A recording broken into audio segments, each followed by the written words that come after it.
feel like Gordon Bombay would have taken his career to even further heights. Everything's flashy, everything's cocaine, everything's Fun. Open wide for some soccer. I don't care what you think about what your personal thoughts are at home. I care that you hate the Cowboys. Call this college rule. Welcome back, everybody, to the Sports Experience Podcast. Chris and Dom here, just a couple of comics who love sports, talking about sports here at Engle Studio in downtown Tucson for all your audio needs. Saw our little social media blurbs come on up on that screen. Make sure you follow, like, and subscribe to all our videos. Leave comments, make suggestions. What athletes or athletic competitions would you like to see us cover on this particular podcast? So without further ado, Chris, let's take it away.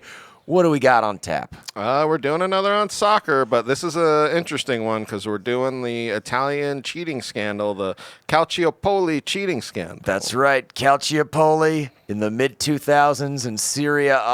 Quite the scandal where potential matches were not all on the up and up in Italy's top league. And it was a lot of their top teams that were involved. It came at a very interesting time. A lot of their top players, too. Like, we're on the teams. We're on the teams, yeah. Yes, definitely. And it came at an interesting time where in England there was a huge TV rights that came in, and a lot of people thought that Italy was going to get something like that, and then this cheating scandal kind of took the air out of their sails because they were looked at as that top league, and then you look at what happened. A lot of their teams got fined or whatever, we'll get into it, but like points deducted, and it really kind of like took a lot of wind out of their sails. A lot of money out and a lot of legitimacy from it. You know what I mean? Which really hurt them going forward.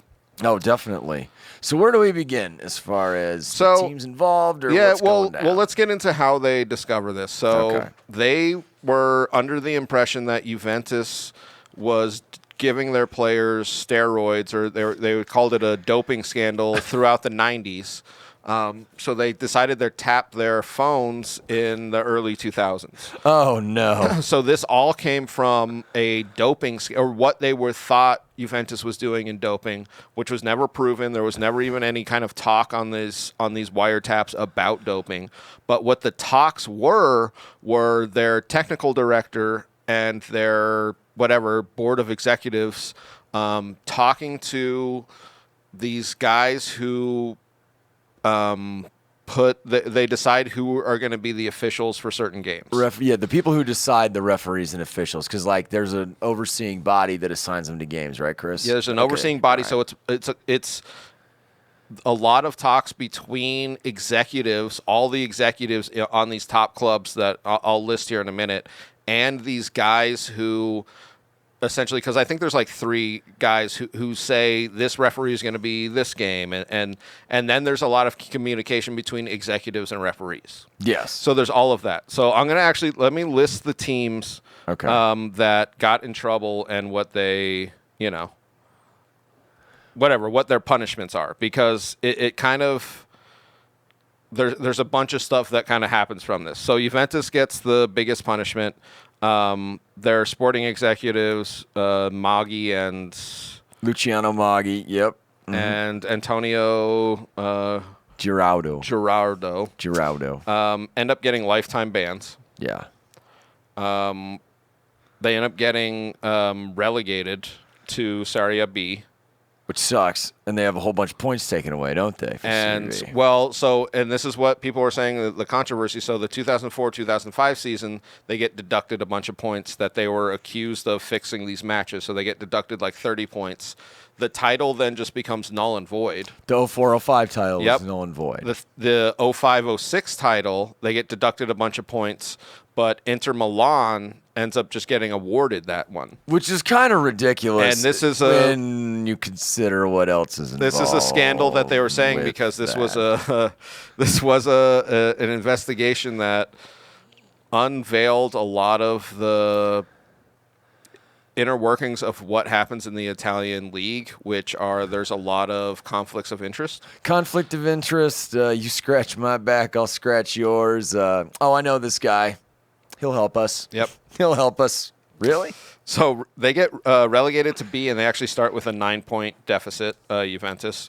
Milan does get relegated, but they get that overturned. They get 8 points deduction for this next season, 30-point deduction in the last season. Yeah. So that's why they, But they're not relegated. But they're not relegated. Fiorentina originally relegated to be overturned. Mm-hmm. They get 15 points deducted in the next season, and they're out of the Champions League because they actually qualified for the Champions League. Which sucks for them. It's such a huge money influx. That's what people don't understand. And they're it's not like Juventus or AC Milan or Inter Milan. Exactly. Like, that's what I mean. It's literally like their entire wage bill, probably times 2, just on getting in this competition. Lazio relegated but overturned. Minus 3 points. They're out of UEFA Cup, which is the lesser one, but it's still pretty big. Regina actually gets that was actually probably one of the most interesting one. They actually have 11 points deducted, and their president was fined a bunch of money. So like their president actually took the brunt of their. Yeah, 100,000 euro fine for them, which is crazy. For that team, that's a lot. We see later on there were more teams that did this, but they were over the statute of limitations. Well, it's funny because, everyone, I'm assuming Juventus, from what I've been reading, they're like almost like the Yankees or the Red Sox as far as the Serie A, where it's like everybody wants to come after them and tear them down. But when you keep peeling back the onion, you're like, good Lord, this is just corruption all the way through.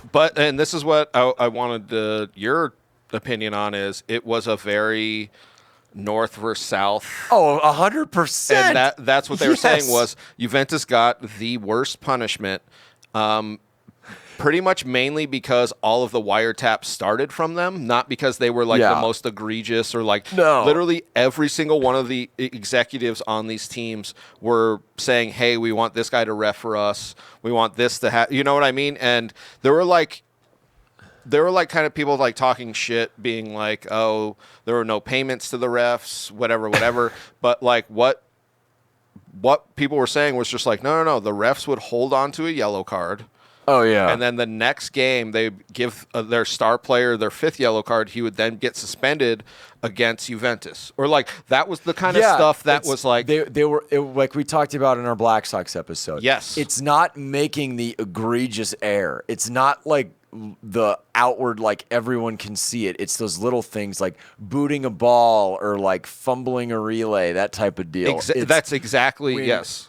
When Juventus plays a team, they're hamstrung from a previous match, not in the game where it's called, properly. Exactly, because that's what a lot of people were saying was a lot of these matches, you look at them, they're like, there's nothing crazy in this match, and you're like, you're right, now go back a match. Or there's like just little stuff where they're just a little bit more favorable, or they'll get people who weren't as favorable to play to coach or referee, against like Inter or AC Milan. You know what I mean? Like their other rivals, they would have like a tighter ref or whatever. It was just the fact that they were straight up in collusion as to who's refereeing these games just can't be denied. No, and that's kind of what the courts ended up proving. It's like, hey, there's no referee conditioning or anything like that, but this is not on the up and up. It's not on the up and up. And that's what, because Juventus ends up suing because there was a report that came out that said none of these actual games were affected by the referee calls. Do you know, like we were just saying, it was like other stuff that's kind of happening. So they end up actually trying to appeal and sue, and they lose. They lost like all of their appeals. But it's interesting when you look at it because it's almost like there's smoke but no fire, but you're just like, no. There's fire underneath it's such a weird, you just don't know, but you're just like, yeah, no, you guys are doing some. It's relegated to the basement because most of y'all are covering up for each other, but it's still there. Yep. We know it. We know what's going on. I mean, and the worst thing is these referees implicated, some of them were supposed to participate in the 2006 World Cup. All right, now let's get into the 2006 World Cup. Oh, so my the God. only referee that really caught the most heat was Massimo De Santos. Yeah. He was the only one that got barred from the 2006 World Cup, even though there were a couple other ones that were being implicated in these charges, but they were still just kind of like waiting for it to flesh out. He was one that they were just like, I don't know, he's guilty as shit. Like, he's like, no. Like, he's taking bribes. Even though they couldn't prove it, that's just the feeling that was going around. Yeah. But to get into the 2006 World Cup, and this is what I was saying, that Italy was on the precipice of being the biggest league. They were yeah. going to get a TV deal that I feel like, you know what I mean? All of this stuff probably was going to happen because 2006 World Cup, they had 9 players that were in the finals that were from Juventus. Which is crazy. 6 in the Italian lineup, 3 in the French lineup. And how many on the other teams that were involved in the scandal? I think it was 30 plus. Oh, so, like, that's Jesus. what I mean. They had so many great players playing in Italy at this time. Just to go over, so like we were saying, Juventus gets relegated. They're the only team that get relegated. Just to go over the players that they lost. Because it's an exodus for a number of them. So it's Fabio Cannavaro, who won the World Cup with Italy that year. Emerson, who was probably one of the best wing backs. Zlatan Ibrahimovic, who we just did an episode on, who was the up-and-coming striker. Thuram, Patrick Vieira, and some 30 other players that were all just left. And to say the credit for the people who stayed. Oh, my God. The ones that stayed are probably legends. Del Piero, captain. Yeah. Gigi Buffon, who was the goalie, who was actually a player that got accused of sports betting. Yes. Who was completely cleared. Yeah. But they were just trying to go after anybody. Pavel Nedved, who was probably one of my favorite players of this era, and David Trezeguet, who nobody thought was going to stay because he was like kind of like a cocky striker, but he was just like, nah, I'll stay. To Del Piero's credit, this is my favorite line because Juventus is called the old lady. They are the old lady. He said, a true gentleman never leaves his lady. That was the only thing he said. So they helped him come back the next year. Juventus comes back. Well, they took away, what I found fascinating was they took away so many points that you're like, they might even get relegated to Serie C. Like, at best, they'll just stay in Serie B for another season and then move up. So let's talk about that. That brings up a good point. Is when they were being sentenced or whatever for this scandal, their defense attorney said, we think the relegation to Serie B will be adequate and we probably won't appeal.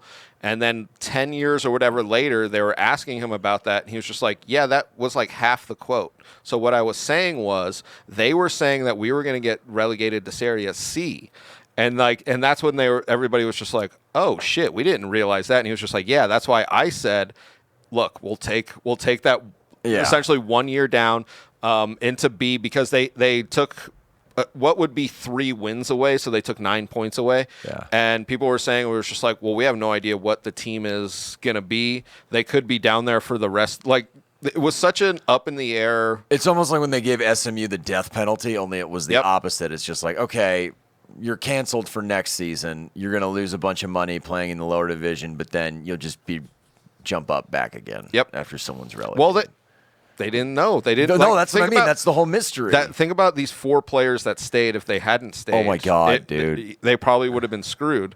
It could have screwed the whole, because after a year or two stuck in Serie B, those guys are going to want their money. Yes. It's like, I love my lady, but she went to the crack. Well, it definitely becomes a different team where even the owners are like not putting money in. You know what I mean? Yeah. It's just such a. If they didn't come back that next season, they end up winning Serie B, coming back. Just to go over some of what the other teams happen. Yeah. Inter Milan ends up winning 5 consecutive titles. Zlatan's on some of those teams. Zlatan, Jose Mourinho's coaching them. They technically win 4 and were given 1. Just saying. Oh, that was the big controversy though, because it had happened in Serie A where they just vacated the title. Nobody got to take it over. That's what happened. Like the first time. And that's what they said should have happened. Yeah. They technically gave it to them.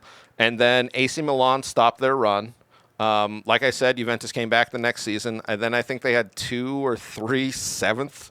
And people were saying, like, the old lady's dead. Like, it was a very, like, when Juventus came back, they didn't immediately go on top. And people were like, oh, they're done. And then right after AC Milan won that one, they proceeded to win 9 consecutive Serie A titles.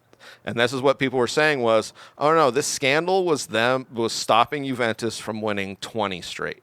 Because the team they had built, a lot of people were talking about that 2000 and whatever 5-6 team, and the Barcelona team in 2000 and whatever 8 to 12. Those might be the 2 best teams, and we never got to see them play because Juventus just got hamstrung. Yeah, too many people. That's like it was minimum 20 people. It's nobody's fault but theirs. Yes, it's nobody's like the board of directors. I was going to say I felt like I was being like, oh man, I was more like that midfield was so unbelievably good with Vieira, Nedved, Del Piero, who ended up staying. Like it was, yeah. They would have had Ibrahimovic. Like he would have stayed. Of course, he would have stayed because he enjoyed playing for them. He was so into them. Oh man, that's what I mean. It was such a different situation. I found interesting though is between those 2 years, 19 matches were investigated. Yep, that's a lot of soccer games. No. It was 19 matches, 2005, 2006. Yeah. It was 14. 2004, 2005. That's right, yeah. But the more focus was on the 2005, 2006 because they had so many tapes of literally him just being like, no, I don't want that referee. No, I don't want that referee. And then there's one of the Mogi. Yeah. Talking with one of the because there's multiple referee designators. He's talking with one of them that he knew hated Inter Milan, and they're talking about the president. And the guy from Juventus just goes, I can't wait for him to get what's coming to him. And he just literally responds with, oh, he will. And that's what people were saying. God. They were just like, because Juventus is like, no, we didn't do anything. And then they play stuff like that. They're just like, what else could you be talking about? Maybe in true Italian fashion, it meant a hit, Chris. It meant like not a soccer game being lost. It meant someone's murdered. You know when a little spills out of the cannoli? Sleeping with the fishes.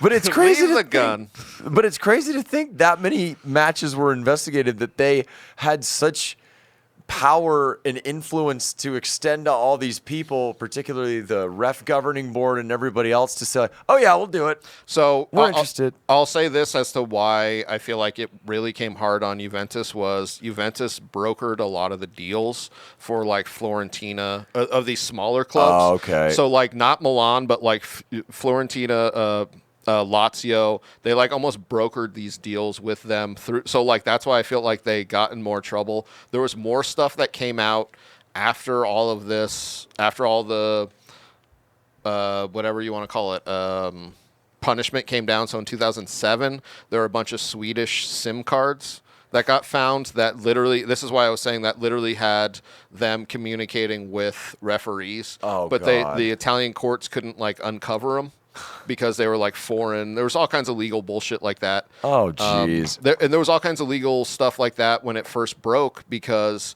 when they got all of this information, they couldn't take it to the higher ups of the Italian league because that was literally the president of AC Milan. I was going to say, because AC Milan and Juventus, all those people are intermingled not only in soccer, but they're in Italian politics and Italian media. So what happened was this, who had all these wiretaps, they just released like 1,500 pages to the newspaper. Oh, shoot. And that's what they were saying. The newspapers became so popular, they had old ladies picking up and seeing what was going on in soccer. That's how ridiculous the scandal was. Oh, my God. But it was so far in the higher ups, and that's what they were saying was like it had to become a public thing or it was just going to get swept under the rug.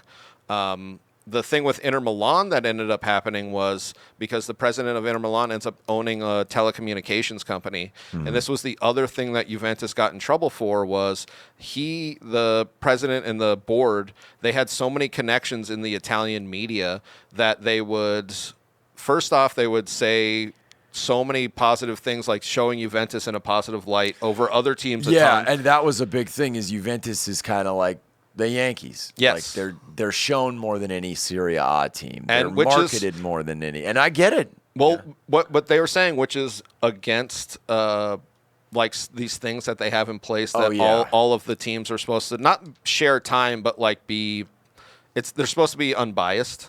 The big thing though was before a match, they would either hype up a ref and be like, "This is one of the best refs," isn't he? Oh, man. Or they would be like, "This is a trash ref." And they had this almost control that was unseen, where refs knew that they had this media. You know what I mean? They had the media in control, and they'd be like, "I don't want them to talk shit on me." Act so accordingly. Like, there were so many things like that they were almost put like a undefined pressure on all of these things and that's what I feel like the Italian, because this was in a court in Naples. Yeah. The court was pretty much saying, we're just like, no, we get that you don't have straight up like money transferred. We're just saying we know we can't follow the money, but we can follow what's happening. Exactly. So that's what Juventus kept trying to appeal.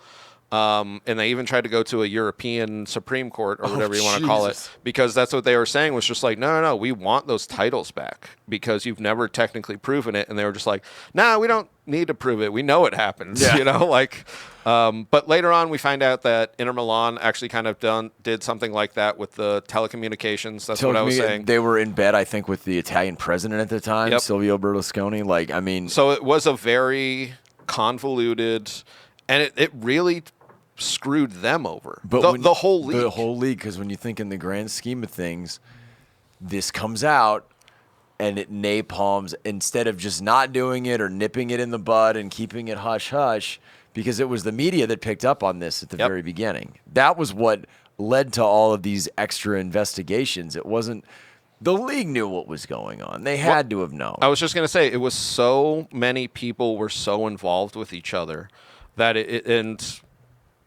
was very Italian, because they have gone through scandals like this. Like we were talking, even like in the Maradona episode, where we were talking about like hiding his drug use. Yes, and the team essentially being like, "Yo, we don't like you anymore," and then it was just such. So you're gonna piss hot. Yes. So it was such a change of being like, we control you essentially, which is so unfortunate, because this is like the golden age for them. Yes. Number one, but number two, because you didn't nip it in the bud, everyone suffers. It's like baseball almost with this last steroids thing. Mm-hmm. It is not recovered from that. No. Whatsoever, because they let it fester. Yep. And I said this, and I know you like it, but I said this with baseball. Yes. They'd rather live in shit than work a shovel, because that's literally what it felt like. Was that everybody was just like, yeah, we're all doing this. Like AC Milan technically had a different thing different system in place, but like you look at like Juventus, Lazio, like they all were doing the same shit.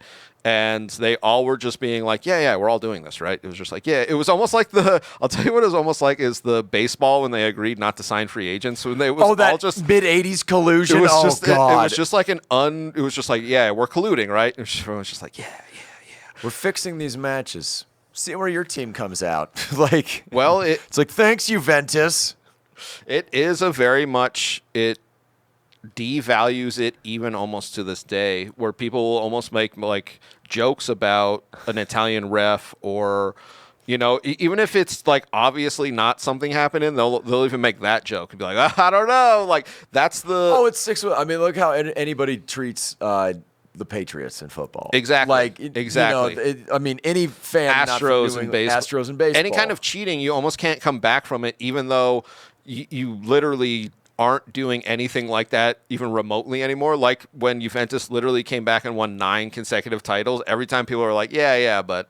Yeah, I mean, smile all you want, Tom Brady. We know. Yes. We remember. Yes. But no, like you said, which sucks, because you won 9 in a row. Yep. They won 9 in a row, a forced relegation, and them coming back from it with like a husk of their... Granted, the players that stayed, you talked about, very... amazing. Core group of guys who stayed that were literally some of the best. One of their best strikers, 2 midfielders, a defender, and a goalie. You know what I mean? Jesus. So it's literally like straight up the middle of their core. And they came back. They stayed with them for years. Nedved was getting old, but Gigi Buffon played until he was like 45. He was the one that broke Maldini's record, I think, for professional. Yep. Because he was a goalie that was literally forever he played. Yeah. It's an interesting thing because, 15 years later, 20 years later, you look at it and you're like, oh, that was had so many other things that we really don't know what happened. Like there were so many behind the scenes things, and like there was one instance where Juventus was appealing. The other 3 teams didn't get their appeal, so they just took their appeal away. And then somebody was just like, whoa, wait, there's going to be all kinds of like evidence that was going to get uncovered in your appeal. And like the Italian hierarchy was just like, yeah, we just asked them, and they were like, okay. Like it was very much like there was so much shit like that I feel like the Italian league had to still deal with, because in the 80s they had a bunch of scandals. In the 90s there was like it was looking like it was all coming up. The steroids you were talking about, and then 2000 they were looked at as, it was literally like England, Italy, Spain. Wow. They were like the top 3 leagues, and a lot of people would say England, Italy, and then Italy kind of shot themselves in the foot. Even though Inter Milan was great in those years, they didn't really have any competition. They didn't have a rival. They didn't have the same level of competition that everybody was expecting, with like 4 teams that were going to be the shit. Yeah. So yeah, and that not only screws Juventus over, that screws the rest of the league over, because who's going to want to play in a league with a crappy Juventus and only one Inter Milan? Yes, you know? It definitely. It made it to where the level of professional was downgraded. Yeah. So like the top players aren't going to necessarily go, but then that next level, is going to like debate whether or not they're going. I'm going to go play with Zlatan in France. It's an interesting scandal, because I feel like when it came out, a lot of people were almost just like, oh, good, we're going after Juventus, this giant club, and it was just like, oh, it's literally everybody. Not only is it literally everybody, you're thinking, finally, justice. Oh, and now our league sucks again. Well, not that it sucked before, but now but it was downgraded to, not like it was like horrible. That's the thing. Yeah. It was, but it wasn't number 1, where England almost took over with their TV rights and all their bullshit like that. I mean, we're a step above MLS, but like, you know. Way above. All right. Thank you all very much.